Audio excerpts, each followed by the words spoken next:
temos um carro que nos estão pedindo para tirar a placa SYD 7A72. Paixão de nosso Senhor Jesus Cristo, segundo Lucas. Naquele tempo, toda a multidão se levantou e levou Jesus a Pilatos. Começaram então a acusá-lo, dizendo: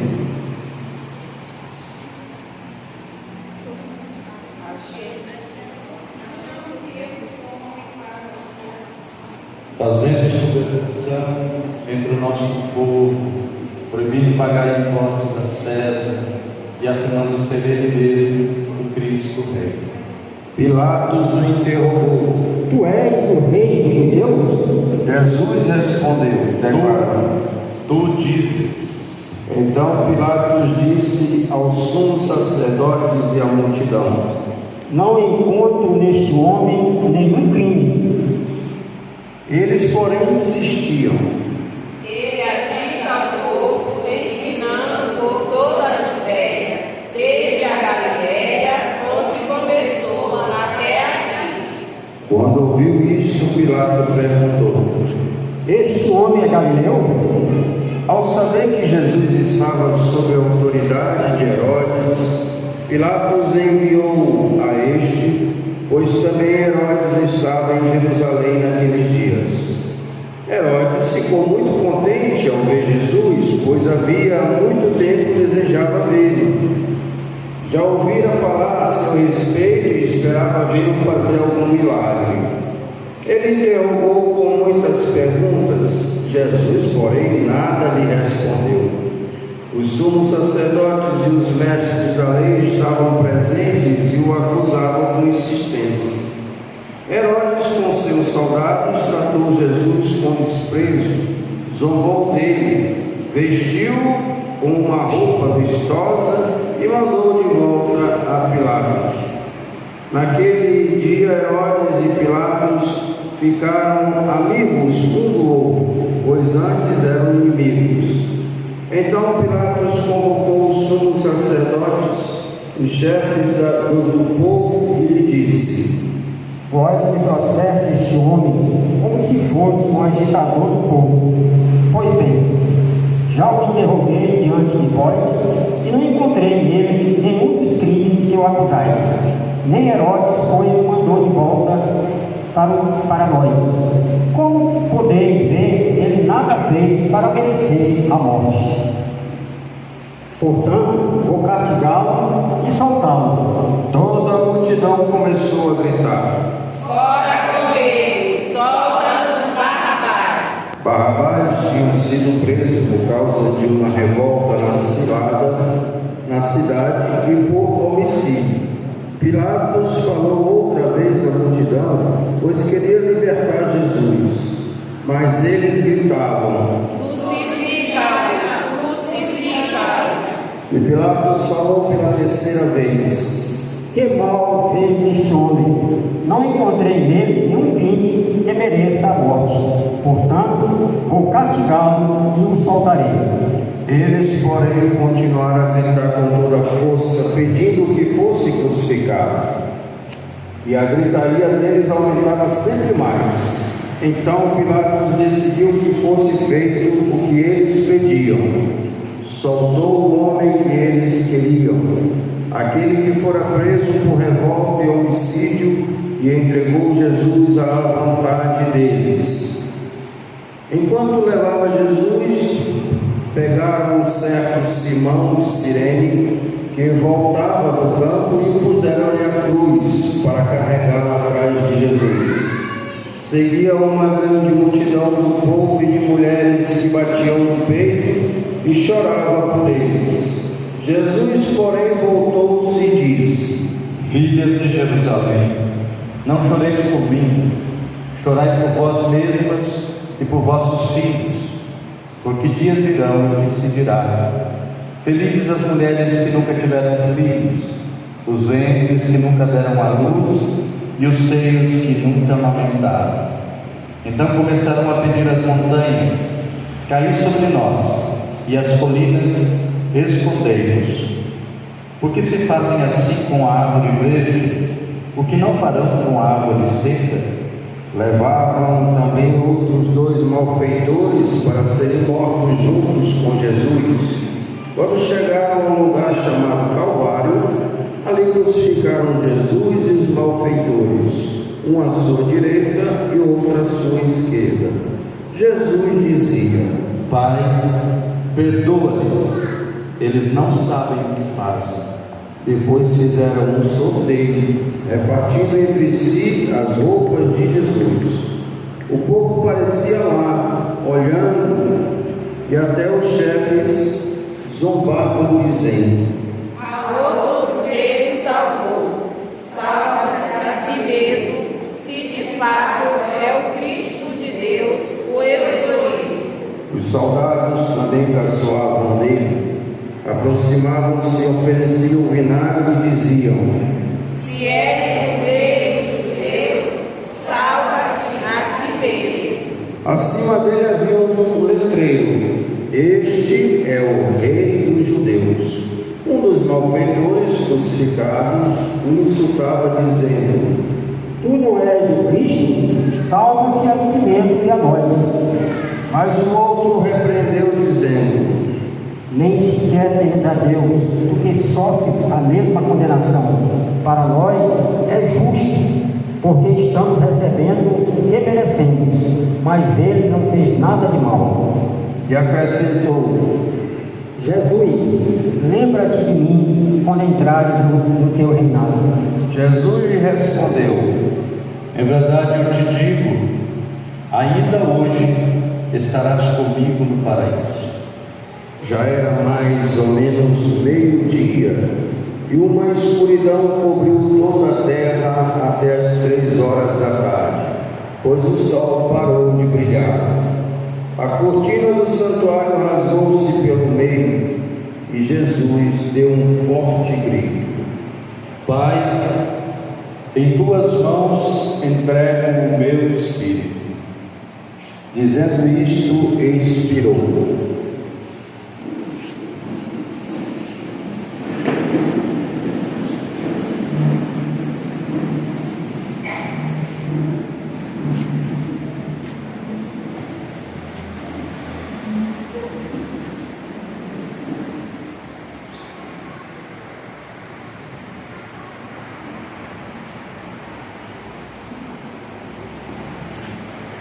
O oficial do exército romano viu o que aconteceu e glorificou a Deus, dizendo: De fato, este homem era justo.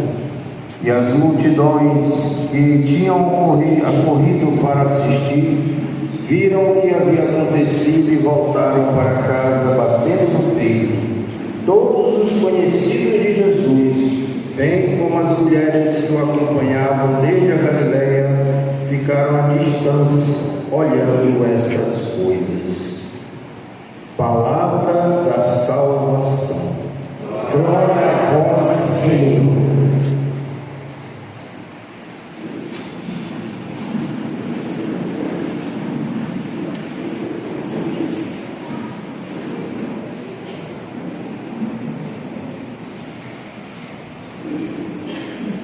Estimados irmãos e irmãs,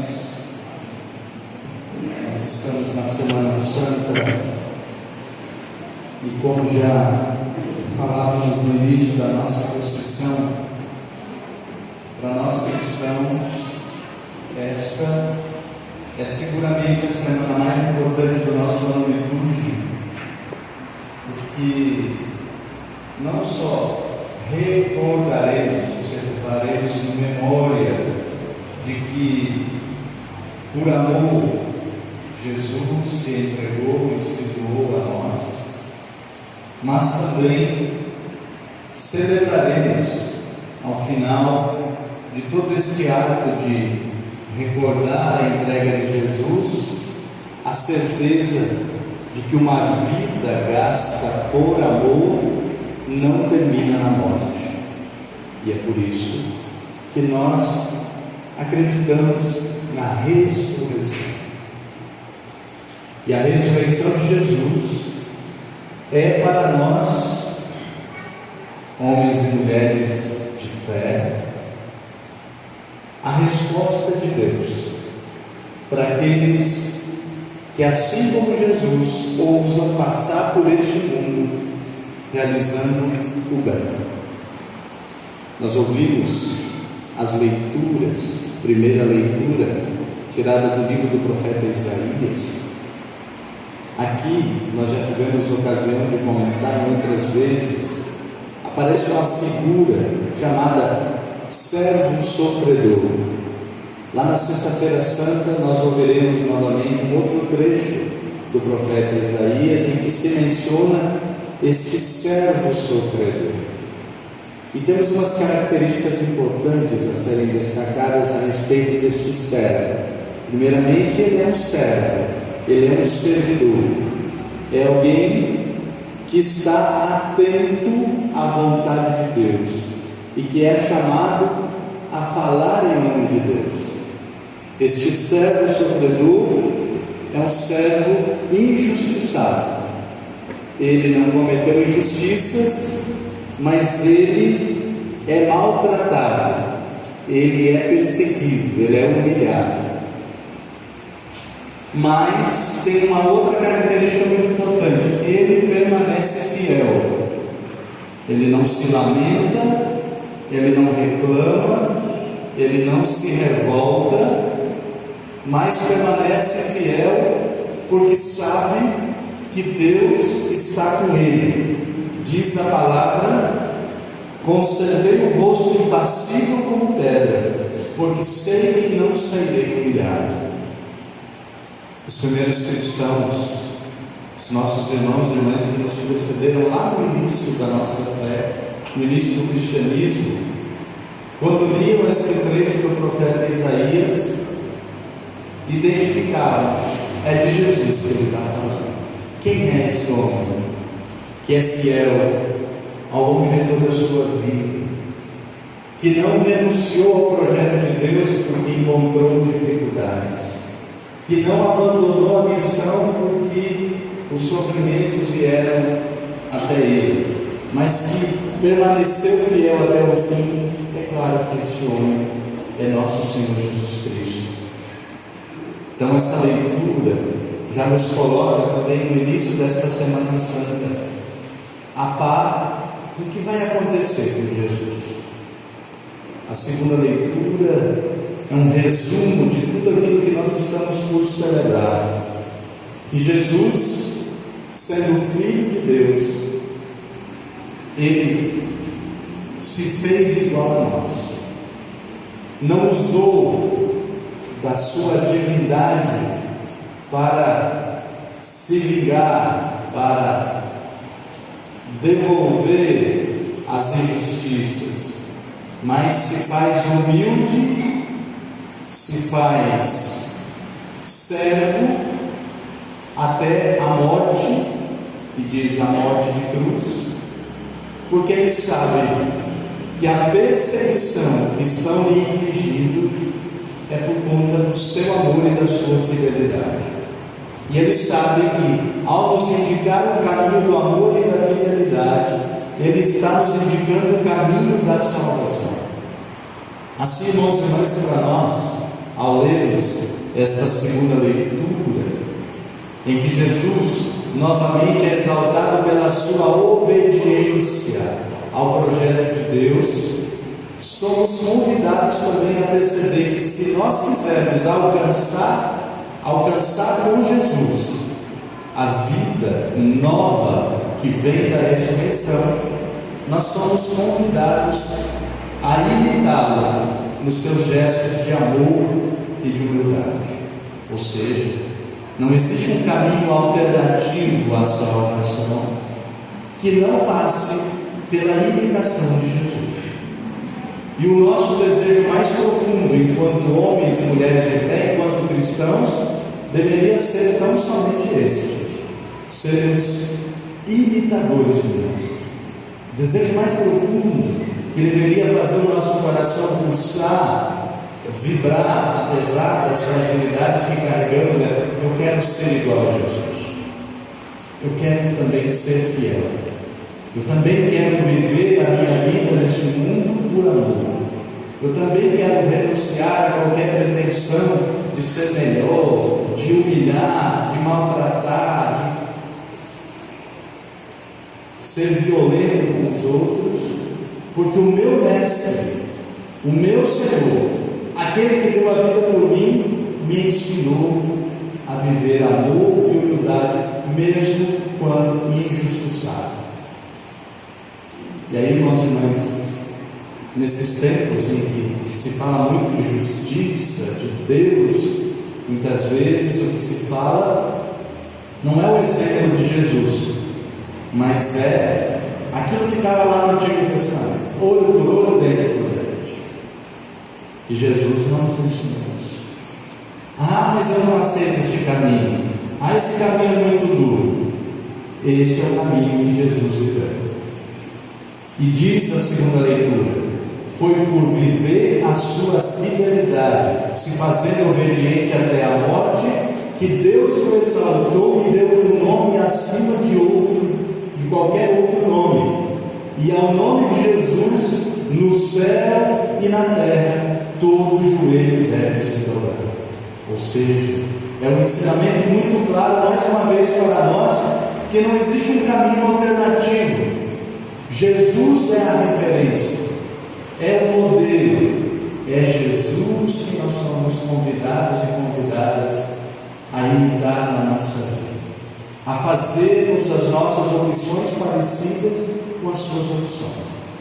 O Evangelho nos traz o relato da paixão segundo Lucas. Cada evangelista, irmãos e irmãs, ele é muito precioso, porque nos traz como que de uma mesma cena fotografias diferentes, né? Nós temos o pessoal aí da pastoral, alguns posicionados em diferentes lugares, tirando fotos da nossa celebração. Nenhuma foto é igual a outra, porque cada um está numa posição diferente. Assim são os evangelistas. Eles mostram a mesma cena, mas cada um tem uma peculiaridade.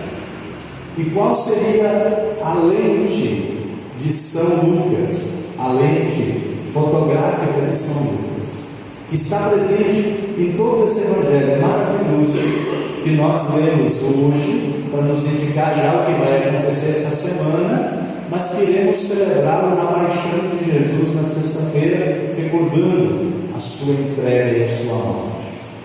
A lente de São Lucas, que é uma lente que ele usa em todo o seu evangelho, é a lente da misericórdia. Esse evangelho aqui, ele está carregado de expressões que relatam como Jesus é o rosto misericordioso do Pai. É aqui em São Lucas que aparece, por exemplo, aquela recordação de que a condenação pela qual ele está sofrendo é uma condenação injusta. O próprio Pilatos reconhecia isso. Que mal fez ele? Não encontro nele nenhum mal. E aqui uma reflexão importante para nós: por que tanta violência? Por que tanta raiva? Por que tanto desejo de calar este homem que só fez o bem? Uma pergunta. Jesus curou as pessoas. Jesus se aproximou dos pobres. Jesus disse que aqueles que sofriam não eram amaldiçoados. Jesus convidou os poderosos a se despirem das suas arrogâncias, orgulho e egoísmo e serem servidores. Percebamos aqui qual é o pecado de Jesus: propor para nós, humanidade, que não sejamos orgulhosos, nem egoístas, nem individualistas, que não pensemos só em nós mesmos, que não queiramos só para nós, como é a mentalidade desse mundo, o acúmulo de poderes e bens para pisar e humilhar os demais. Então esse homem que passou pelo mundo fazendo bem, ele é visto como um malfeitor, como aquele que precisa ser calado. Não basta apenas que ele morra. Não basta apenas que ele morra. Lembremos que no tempo de Jesus, Existiam muitas possibilidades de morrer, mas qual é a escolha que fazem as autoridades religiosas e políticas do tempo de Jesus? Ele precisa morrer na cruz, que era considerada lá naquele tempo a morte mais humilhante, reservada aos piores dos piores criminosos, ou seja, ele precisa ser visto como amaldiçoado.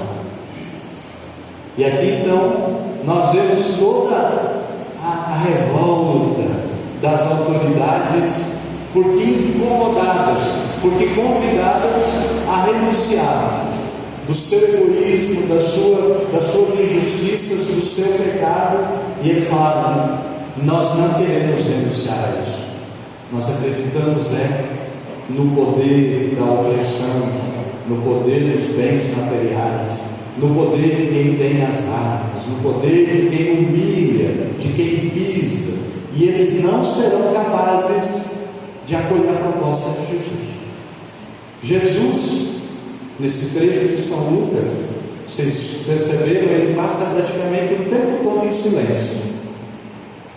Ele fala pouquíssimas vezes, e quando fala, ele fala para consolar as mulheres, e ele fala algo que só está em São Lucas. Por isso que eu digo, percebamos a lente, a câmera que São Lucas fotografa Jesus, é só em São Lucas, antes de morrer, que Jesus se dirige ao Pai dizendo: Pai, perdoa-lhes, porque eles não sabem o que fazem. Esse homem e Deus, Jesus de Nazaré, até no último momento da sua vida, não é movido nem pelo rancor e nem pela vingança, e nem pelo desejo de uma justiça que às vezes nós defendemos, que não é o projeto de Deus, mas que não se trata tão somente de vingança. Até o último momento Jesus pede, inclusive para aqueles que o injustamente condenam e que devolvem o bem que ele fez com toda a raiva, com todo o rancor, Jesus vai dizer: Pai, perdoa-lhes, perdoa-lhes. Não levem em conta o pecado, eles não sabem o que fazem. Isso daqui, irmãos, é um grande mistério daquilo que nós celebramos ao longo dessa semana. Um amor que chega até este ponto, essa consequência de não querer se vingar, de não querer mais permanecer silenciosamente. Jesus sabe, como aquele servo sofredor da primeira leitura, que ele não sairá humilhado, mas ele permanece em silêncio, acolhendo toda injustiça, toda a tortura que nós ouvimos aqui. Os reis que zombam, os poderosos que riem dele, o Herodes que o coloca como uma figura a ser zombada, a tortura que Jesus vai sofrer no pretório. Jesus será torturado, coroado com espinho, vão colocar nas costas dele uma haste que depois será usada para pendurá-lo no madeiro da cruz. Jesus não tem desejo nenhum de vingança. Tem mais um gesto, mais uma foto que é só Lucas que tira. Esse trecho que só aparece em São Lucas. Também na hora da sua morte, Jesus está cercado apenas por aqueles aos quais se acercaram ao longo da vida dele. Jesus, quando todos fogem, inclusive os discípulos, quem é que está do lado de Jesus na cruz? Dois malfeitores. Dois. Esses malfeitores mostram para as autoridades religiosas e políticas do tempo de Jesus que aquele homem deveria ser morto com os malfeitores, porque, de acordo com eles, Jesus era o pior malfeitor, por ter feito bem, por ter amado, por ter pregado a humildade, por ter pregado o perdão, a misericórdia, por ter falado que Deus não é um Deus vingativo, mas é um Pai amoroso. Por isso Jesus estava sendo colocado entre dois malfeitores. Mas ao longo da vida de Jesus, quem é que procurou Jesus? Quem é que esteve ao lado de Jesus? Não foram os poderosos, não foram aqueles que se consideravam santos. Também nesta hora, Jesus está cercado daqueles pelos quais Ele deu a vida e que nos representam. Não tenhamos dúvida, somos nós que somos representados por esses dois malfeitores que estão lá. Somos nós, com os nossos pecados, com a nossa arrogância, com a nossa incapacidade de amar, com a nossa incapacidade de acolher o projeto amoroso de Deus, com a nossa incapacidade de perdoar, de sermos misericordiosos. E também nesse momento, mesmo sendo zombado, inclusive por um daqueles que estão aí na cruz, o outro vai dizer: ele não merece isso, porque ele só fez o bem, nós merecemos. E ele se volta então para Jesus e vai fazer um pedido para Jesus. Só está em São Lucas, para nós vermos como que São Lucas, a beleza desse evangelho que coloca Jesus ao lado das mulheres. São Lucas é o evangelista que as mulheres têm um protagonismo. As mulheres seguem Jesus, as mulheres estão próximas de Jesus. Jesus consola as mulheres ao longo do caminho de Jerusalém. A gente tem esse trecho de Jesus consolando as mulheres. E ali então, nesta última cena, nesta última foto do Evangelho de Lucas, aparece também Jesus dizendo: ainda hoje tu vai estar comigo no paraíso. Ou seja, quem é capaz de oferecer a um malfeitor? Nós não estamos falando aqui de uma pessoa, bonitinha, legalzinha, um malfeitor, oferecer para ele a salvação, a misericórdia. Então tudo no Evangelho de Lucas resume de uma maneira primorosa o sentido da entrega de Jesus por nós: misericórdia, amor, até as últimas consequências, amor gratuito, que não depende nem tanto da resposta. Deus decidiu nos amar até o fim.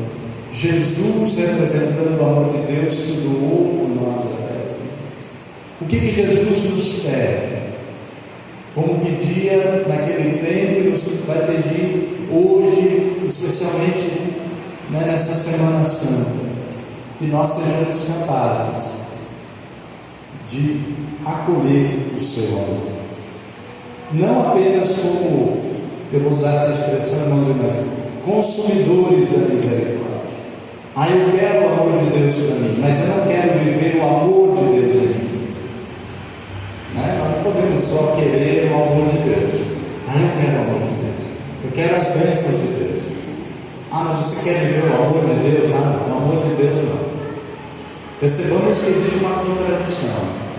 É por isso que a cruz, a paixão, toda esta semana é um grande convite a nós fazermos uma revisão dos valores que nós colocamos na nossa vida, que nós elegemos. Quais são os valores? O que é importante para mim?